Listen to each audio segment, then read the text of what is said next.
Rachidia. Donc, continuons la suite de nos travaux pratiques sur le logiciel Package Tracer. Donc, dans cette manip, nous allons nous intéresser au protocole mail pour envoyer et recevoir des messages. Donc, ce TP sera destiné pour montrer le fonctionnement du serveur, du service email. Ici, j'ai deux réseaux locaux. Un premier réseau local qui a son propre serveur, service email, DNS et web tournant sur le même serveur. La même chose ici, j'ai pour l'autre réseau local. Donc, nous allons commencer cette démonstration par l'envoi d'un email à partir de la machine de Jerry à la machine de Tom, ou bien au compte de Tom. Donc, pour envoyer un email, on utilise un mail user agent. C'est ça, je vais vous montrer. C'est ça, mon mail user agent. Ou bien c'est un web browser. Donc, je clique sur email. J'ai déjà configuré mon email. Je connais le nom. Ça, c'est l'adresse email jerry@catsandmouse.com. Ça, c'est le nom du domaine. Aussi, déjà configuré sur mon serveur DNS. Ça, c'est le incoming mail server. Je n'ai pas donné l'adresse IP, mais je donnais un nom de domaine. Ce nom de domaine est déjà configuré sur mon serveur DNS. Donc, on va visualiser ça rapidement. C'est ça, mon email, mon nom de domaine. J'ai créé deux comptes, un compte de Tom et un compte Jerry dans mon serveur email. Je clique ici sur user, je tape le password, j'ajoute ou bien je supprime. Si je veux supprimer un code, je clique ici, je supprime. Pour mon service DNS, c'est le on. Donc ça c'est le nom de domaine, c'est catsandmouse.com. Nous avons effectué un enregistrement du type A, et ça c'est l'adresse de mon service DNS. Donc très bien. Donc l'objectif de ce TP sera de comprendre les différentes étapes par lesquelles passe un envoi et une réception d'un email. Donc, pour comprendre ceci, on va composer un email. Je suis dans la machine de Jerry, je compose un email à Tom, je fais Tom @ le nom de domaine, je fais un test, mais avant ça, on va essayer de comprendre ceci en effectuant une simulation. Donc, en visualisant les PDU. Les PDU, c'est les protocoles data unit.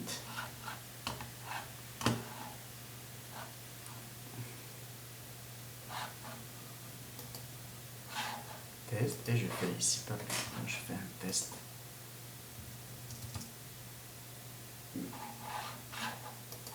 Ouais. Tom. Et j'envoie l'email. Ici, vous remarquez bien que j'ai un PDU de type DNS. Pourquoi j'ai un PDU de type DNS?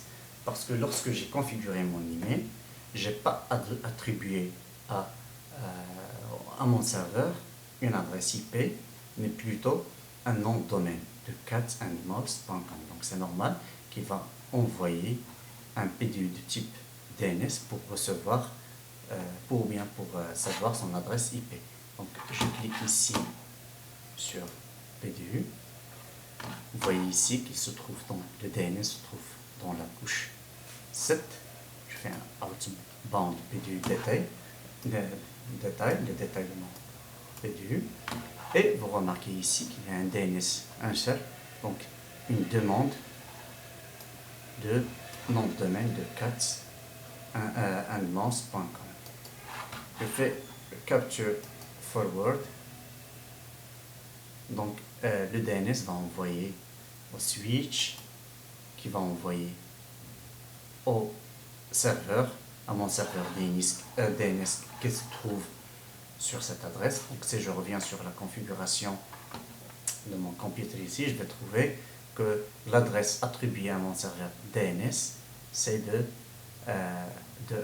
192.168.1.1. C'est bien l'adresse ici de mon serveur DNS.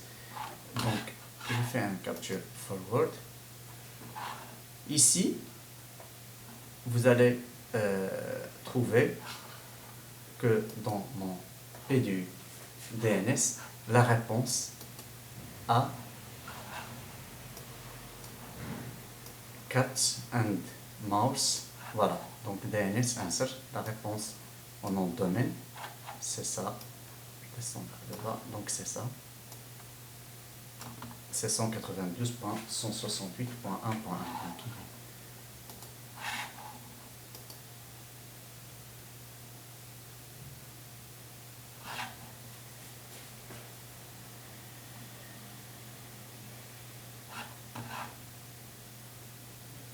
Vous voyez ici, la machine check, donc elle a bien reçu sa demande de l'adresse IP de ce nom de domaine.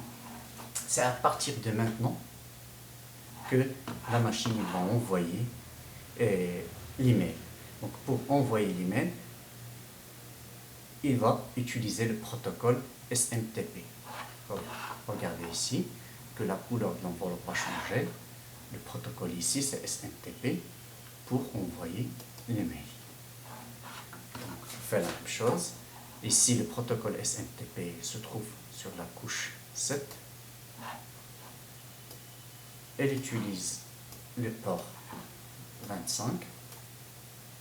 C'est un protocole, donc on n'a pas le droit, si vous voulez, de visualiser les données. Donc, on fait capture forward.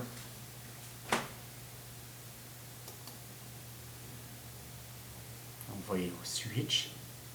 Elle va envoyer au serveur email.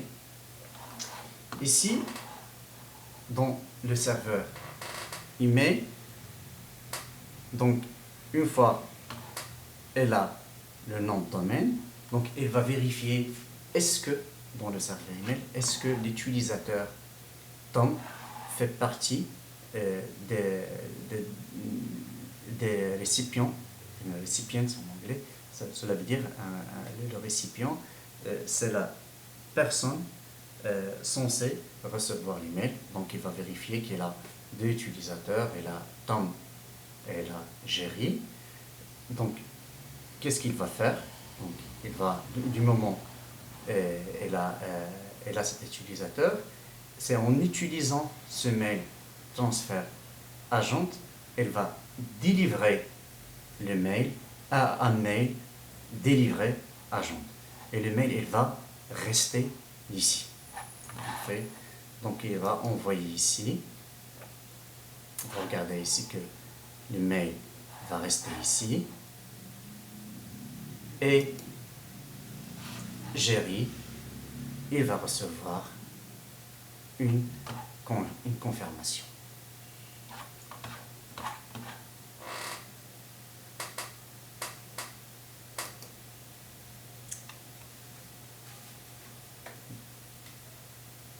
Donc ici, nous avons arrivé à la fin de la simulation. L'autre partie, c'est quoi? L'autre partie, c'est lorsque Tom, elle va se connecter sur sa machine, il va consulter sa boîte email, il va faire un réception. C'est à ce moment-là, donc je fais reset.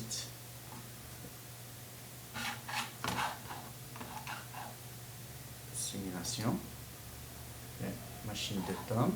J'utilise l'email user agent et je fais receive. Donc et là,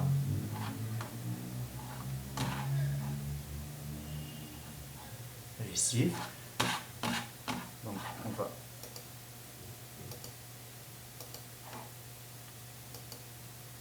donc vous voyez ici c'est normal.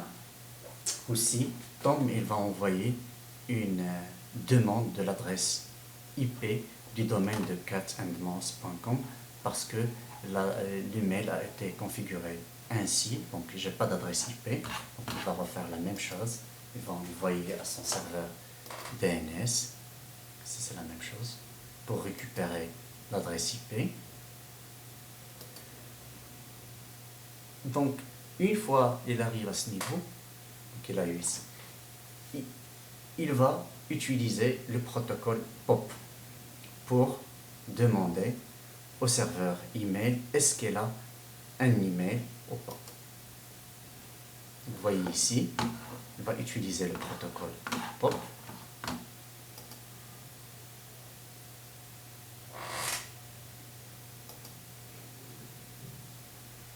Et on va visualiser ici, comme nous avons fait tout à l'heure. Donc ici, j'ai layer 7, protocole POP. C'est la même chose. Donc le protocole POP, nous avons dit la dernière fois qu'il utilise le port 110. Et voilà, donc POP data.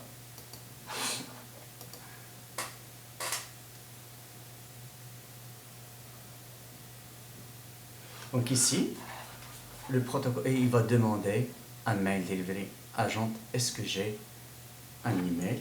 Donc il va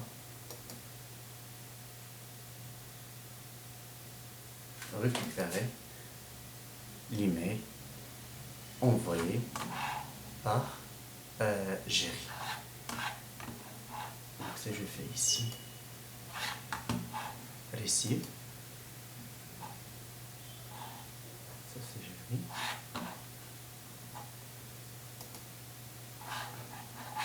Capture forward. Donc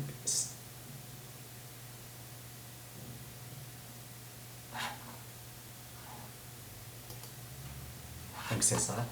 Donc c'est ça l'email. Donc elle va lire l'email envoyé par Jerry. Hi, Tom. Donc très bien, nous avons, si vous voulez, nous avons compris les différentes étapes par lesquelles l'envoi et la réception d'un email passent. Donc il y a dans un premier temps, il y a le DNS qui demande une adresse IP, donc il y a une requête DNS pour récupérer l'adresse IP, car j'ai configuré mon adresse email en utilisant un nom de domaine et pas une adresse IP. Puis pour l'envoi, c'est une fois elle a l'adresse IP, elle va utiliser le protocole SMTP pour envoyer un email. Donc ce protocole SMTP en exécution dans le serveur, il va ouvrir le message, il va consulter pour qui le message est envoyé, donc c'est dans le serveur email, il va vérifier est-ce que cette personne, son nom figure parmi les récipients. On a dit que le récipient, c'est la personne censée recevoir l'email. C'est lui, il va utiliser un mail transfer agent pour délivrer le mail à un mail delivery agent. Donc ce message, il va rester dans le serveur jusqu'à ce que le client initialise une communication. Bien, donc on sait, rappelez-vous que le client initie une communication et le serveur il est là, on écoute pour répondre à une demande du client. Donc une fois le client ici dans ce TP, le client était Tom, donc une fois il ouvre sa boîte email, donc il va envoyer un message de POP pour lire, pour récupérer l'email. Donc il va demander à mDelivery agent, est-ce qu'il a des emails pas pour lui? Donc, et c'est à ce moment-là qu'il va lire le message. Donc, je vous remercie pour votre attention. Peut-être prochain, Inch'Allah, on va envoyer un email à un utilisateur qui se trouve en dehors de notre réseau